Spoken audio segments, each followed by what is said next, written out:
Chapter 8. And God remembered Noah, and every living thing, and all the cattle that was with him in the ark.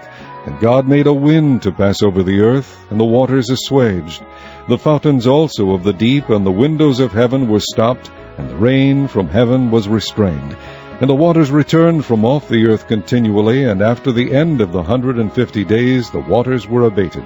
And the ark rested in the 7th month, on the 17th day of the month, upon the mountains of Ararat. And the waters decreased continually until the 10th month. In the 10th month, on the 1st day of the month, were the tops of the mountains seen. And it came to pass at the end of 40 days that Noah opened the window of the ark which he had made. And he sent forth a raven, which went forth to and fro until the waters were dried up from off the earth. Also he sent forth a dove from him to see if the waters were abated from off the face of the ground. But the dove found no rest for the sole of her foot, and she returned unto him into the ark, for the waters were on the face of the whole earth. Then he put forth his hand, and took her, and pulled her in unto him into the ark. And he stayed yet other 7 days, and again he sent forth the dove out of the ark.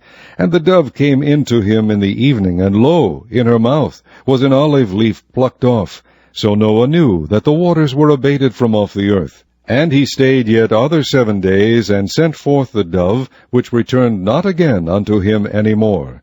And it came to pass in the 601st year, in the 1st month, the 1st day of the month, the waters were dried up from off the earth.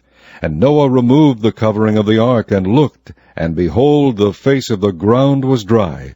And in the 2nd month, on the 7th and 20th day of the month, was the earth dried.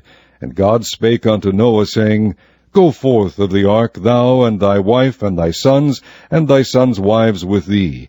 Bring forth with thee every living thing that is with thee, of all flesh, both of fowl, and of cattle, and of every creeping thing that creepeth upon the earth, that they may breed abundantly in the earth, and be fruitful, and multiply upon the earth.